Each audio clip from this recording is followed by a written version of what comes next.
पूरे पाकिस्तान में हम लोगों से आरा लेते रहे, उनकी अपनी असेसमेंट भी लेते रहे और उनकी फोरकास्ट भी पूछते रहे, लेकिन आज कुछ ऐसा हुआ कि हमें वो किला के इर्द गिर्द कुछ ऐसे लोग मिल गए जिसमें एक पामे साहब थे, उन्होंने कुछ ऐसी प्रेडिक्शन की तो दिल में ख्याल आया कि लाहौर आए हुए हैं तो सामिया खान से भी पूछे बगैर चले जाएं तो अच्छा नहीं लगेगा। तो उन्होंने कमाल मेहरबानी की है कि हमने फ़ोन किया और उन्होंने हमें वक्त भी दे दिया। तो सामिया आपका बहुत शुक्रिया। हमने बहुत से लोगों से सवालात किए हैं इलेक्शंस के हवाले से, वो उल्टा हमसे पूछते हैं कि 8 को इलेक्शन हो जाएगा या नहीं हो जाएगा। आप क्या कहती हैं, इंतखाब हो रहा है 8 को कि नहीं हो रहा है? अच्छा, सबसे पहले तो ये कि जी आपने कहा कि मैंने टाइम दे दिया, आपका नाम हो और कोई ना कर सकता है सर, मेरी इज्जत अफजाई कि आपने मुझे मौका दिया है। दूसरी बात ये कि ये जो इलेक्शन वाली कहानी है तो ये मेरी प्रेडिक्शंस, क्योंकि मैं दिसंबर से शोज कर रही हूँ, मैंने कहा था कि 13 दिसंबर से 10 जनवरी तक इबहम रह सकते हैं, होगा नहीं होगा क्या होगा। अगर कोई अगर मगर होनी है तो 10 जनवरी के अंदर अंदर हो सकती है। 10 जनवरी तक अगर चीजें 8 को हो रहा है इलेक्शन, मैं वही कह रही हूँ, अगर 10 जनवरी तक चीजें स्मूथ चलती हैं तो 8 जनवरी को इलेक्शन फिर पत्थर पे लकीर है। 10 से पहले अगर कोई ड्रामा नहीं होता, ये 10 जनवरी करीब खड़ी है, पटाखा वाखा नहीं फटता, तो फिर 8 को इलेक्शन हो रहा है। 8 को इलेक्शन हो जाएगा। कुछ और बातें हैं जो लोगों ने बार बार मुझसे पूछी, वो मैं आपसे पूछूंगा। वो पूछते हैं इमरान खान का क्या बनेगा? सर देखिए, इमरान खान साहब के बारे में मेरा ख्याल है कि I was the only one जिन्होंने उनको प्रिडिक्ट करना शुरू कर दिया था कि संभल जाएं, वक्त तंग हो रहा है। 2020 से ही मैंने कहना शुरू कर दिया था। 22 वाले साल में तो मैंने ये भी कह दिया था कि मार्च का एंड हुकूमत का तख्ता बदल देगा। अभी क्या फोरकास्ट? अभी बताने जा रही हूँ। और मैं उनके बारे में एक जुमला कहती थी कि मुद्दत बाय हुक और बाय क्रुक पूरी करने के चक्कर में आगे इद्दत ना काटनी पड़ जाए। और ये जो होम्योपैथिक ऑपोजिशन है ये स्ट्रॉन्ग होने जा रही है। अब आगे की कहानी है, 18 जुलाई 2023 से जो टाइम शुरू होता है वहां पे मैंने खान साहब के लिए प्रेडिक्ट किया था। मेरे इल्म एक साइंस है, गैब का इल्म तो मेरे पास है नहीं है।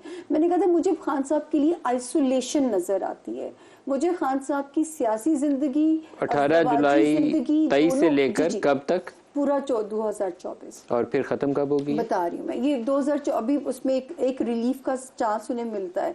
2024 में रिलीफ है कब? अभी बताने लगी हूँ। एक तो सर आप बड़े सवाल, मुझे तो पहले डर लगता है। Rapid fire.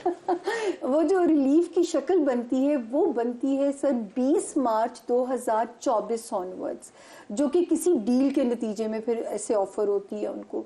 अब मैं तो मशवरा दूंगी आपको, तो वो बहुत शौक से सुनते हैं, तो फ्लेक्सिबल हो जाए। और डील की नेचर क्या होगी? पाकिस्तान से बाहर जाने की? मुझे कोई अभी मैं कह रहा ना, पावर नजर नहीं आ रही सर। इमरान खान की दोबारा हुकूमत नजर नहीं आती आपको? मुझे 2024 में तो कोई इम्कान। 2024 के बाद नजर आती है? देखिए, ये उनका सियासी सितारा बहुत स्ट्रांग है, ये मैं नहीं कह सकती कि वो दोबारा कम बैक नहीं कर सकते। इस मुल्क में 3 से 4 लोग हैं जिनका सियासी सितारा बहुत स्ट्रांग है। He is one of them. Who are the other two? Shahbaz Sharif साहब, मौलाना फजलुर रहमान। अल्लाह खैर रखे। आज देखिए हर दौर में वो इम्पोर्टेंट हो जाते हैं। और आपने कहा कि मार्च में इमरान को, मैं थोड़ा रैपिड फायर रखूंगा कि उसको रिलीफ मिल सकता है। रिलीफ मींस कि उसको पाकिस्तान से बाहर जाने की इजाजत मिल सकती है? जी बिल्कुल, किसी डील के नतीजे में। और जिस तरह बाकी क्या वो पाकिस्तान से बाहर जाएंगे? वो उनको, क्योंकि मेरा तो ख्याल है कि वो अगर रिलीफ बनता है, वरना फिर मुश्किलात तो रहेंगी। क्या मुश्किलात है उसकी? 24 वाले साल में सर अभी ऑन एंड ऑफ उनके लिए उनकी पार्टी है या उनकी अपनी जात है या उनकी जाती जिंदगी है, अभी मुश्किलात। अभी आपने एक जुमला बोला, मैंने आपसे वो रोका नहीं। आपने कहा कि आइसोलेशन पॉलिटिकल भी है और उनकी फैमिली लाइफ में भी है। जी। तो बुशरा बीबी तो उनके साथ जुड़ के खड़ी है अदालतों में, कचहरियों में। अल्लाह करे साथ जुड़ा रहे, क्योंकि वो मैं हमेशा कहती हूँ कि बुशरा बीबी की इस्तकामत की वजह से यहाँ तक जो रिश्ता चला है, वरना इस वक्त सितारे प्रोवोक कर रहे हैं कि ये ब्रेकअप हो जाए। और ये अगर दोनों की अज़दवाजी जिंदगी 2024 गुजार गई फिर बचत है, वरना 2024 में अज़दवाजी जिंदगी भी खतरे में है।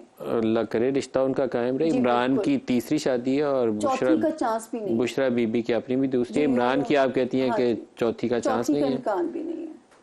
तो फिर तो कायम रहे, अल्लाह करे। इस उम्र में तो बिल्कुल है, लेकिन ये कि सितारे प्रोवोक कर रहे हैं कि ये जो है ना, वो खान साहब मिजाज के भी सारे पाकिस्तान को एक नून लीग वालों के अंदर शायद कहना चाहिए कि एक डिज़ायर थी, उन्होंने लोगों को यकीन दिला दिया कि शायद अगली बारी नवाज शरीफ की है। क्या अगली बारी नवाज शरीफ की है?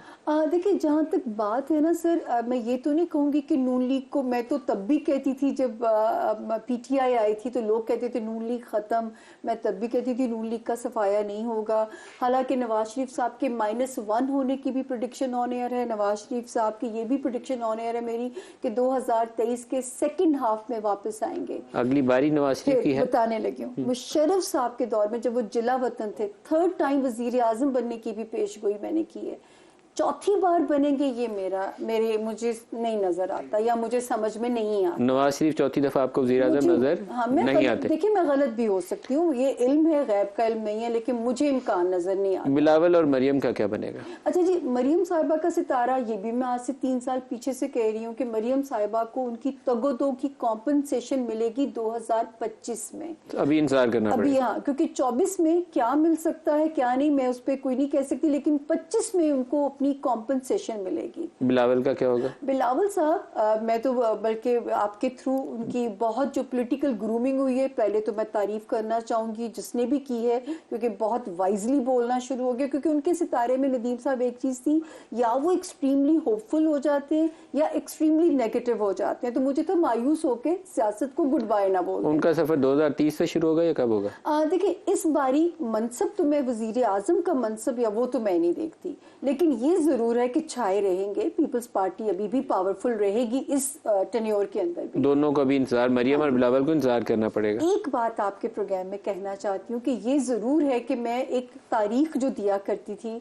कि अगर हम 20 मई 2023 सरवाइव कर गया पाकिस्तान, जहां तक पाकिस्तान की साख को भी खतरा था, तो अब अल्लाह का शुक्र है कि 2024 और 25 ये वो खित्ता बन जाएगा जिसकी आप अभी बात कर रहे थे कि जिन बुजुर्ग ने सूफी बरकत जो उन्होंने प्रेडिक्शन दी थी, अब वो ये खित्ता वो जगह अहमियत इसकी मार्च अप्रैल के बाद से वो कहते हैं कि थोड़ा बेहतरी का शुरू होता है, बेहतरी वाला टाइम शुरू होगा। अल्हम्दुलिल्लाह इस खित्ते को, वो कहते हैं ना, मैं तो बार बार कह रही हूँ कि कभी आप लाडला खान साहब को कहते थे, कभी नवाज शरीफ साहब को। टाइम थोड़ा कम है। इमरान भी गया मंजर से, आप कह रही हैं फौरन वापस का इम्कान नहीं। नवाज शरीफ आप कह रही हैं कि 4थी दफा वज़ीर आज़म नहीं है। मरियम और बिलावल को इंतजार करना पड़ेगा, आएगा कौन? देखिए, इन्हीं, मैं ये नहीं कह रही कि इनमें से हो सकता है शबाब नवाज शरीफ साहब को ये तो है कि 10 जनवरी के बाद से उनका सितारा पावरफुल होता है, हो सकता है वो किंग मेकर की तरह किसी पे दस्ते शफकत रख दें। King maker is different, who is going to be the king, prime minister कौन बनेगा? यही तो गैब का इल्म है सर, ये मैं प्रेडिक्ट, ये पता नहीं है किस पार्टी से आ सकता है, किस पार्टी से आ सकता है। देखिए, पार्टियों में भी ये है कि अलायंसेस बनने हैं। कमजोर हुकूमत बनेगी, ये तो है, लेकिन चलेगी। कमजोर भी है तो वो चलेगी। 5 साल पूरे करेगी, अब फॉल नहीं होगा। 5 साल पूरे करेगी, अब फॉल नहीं होगा। फौज और हुकूमत की बनी रहेगी कि दोबारा लड़ाई होगी? फौज जो है 2023 के बारे में मैंने प्रेडिक्ट किया था कि फौज का साल है। 5 जनवरी 2024 से फौज मजीद पावरफुल होने जा रही है। 10 जनवरी से जुडिशरी का सितारा पावरफुल होने जा रहा है। तो ये जो इदारे पावरफुल हो रहे हैं, इसका मतलब है कि इलेक्शन पीसफुली मुनक्कद करा। फौज और जुडिशरी पावरफुल हो रही है, और पार्लिमान, उसका क्या मुस्तकबिल है? देखिए, पार्लिमान 20 मार्च से पावरफुल हो रहा है, क्योंकि ये मुल्क मरकरी रूल करने जा रहा है, और मरकरी पाकिस्तान का रूलिंग लॉर्ड है। तो पाकिस्तान में बहुत सारे शोबे जो तरक्की करेंगे, उसमें हमारी सियासत की जो एक और अच्छी खबर ये है कि सियासतदानों की बड़ी स्क्रूटनी होने जा रही है। बहुत सारे चेहरे फिल्टर हो जाएंगे, जो कि पाकिस्तान के निजाम के लिए बहुत बेहतर होने जा रही है। अल्लाह करे लोगों की जिंदगियों में भी बेहतरी आए और उन्हें इकोनॉमिक अपॉर्चुनिटीज मिले। बिल्कुल बिल्कुल सर, IT का डिपार्टमेंट तरक्की बहुत करेगा, आपकी फैशन इंडस्ट्री तरक्की करेगी, आपकी जो गवर्नमेंट है वो सेंसिबल तरीके से चलेगी, सियासतदानों की। एक मेरे लास्ट क्वेश्चन पूछना है, मेरे प्रोड्यूसर साहब बेकरार हो रहे हैं। जी जी। अभी हमें एक प्रॉमिस मिले थे, उन्होंने मुझे कहा कि तुम्हारी दूसरी शादी होने वाली है। फिर उन्होंने मेरे हाथ की लकीरें इधर से देखी, फिर इधर से देखी, फिर वो कहते तुम्हारी दूसरी हो चुकी है, तीसरी होने वाली है। मैंने कहा आमीन बोलो, दूसरी हो जाए। तो कब होने वाली है मेरी दूसरी शादी? आपको ये खुशखबरी दे सकती, जो मैंने आपका जायचा पढ़ा है, आपका कोई इम्कान नहीं है। थोड़ी तो उम्मीद रहने दें, प्योर फैमिली, इतना पानी मत डालें उसके ऊपर। बीवी आपकी कमजोरी है, फैमिली मॉरल्स आपकी कमजोरी, जो मैंने थोड़ी सी गुंजाइश रहने दें। और मैं पढ़ के कह रही हूँ कि आप एरीज और लिब्रा का कॉम्बो है, कोई चांस नहीं सर। सबर करें, जो जिंदगी अल्लाह ने जो है उसी पे सबर शुक्र करें, उसी के साथ गुजारा करें। यहाँ पे मेरे पास कोई ऐसी खबर। सामिया खान, बहुत शुक्रिया।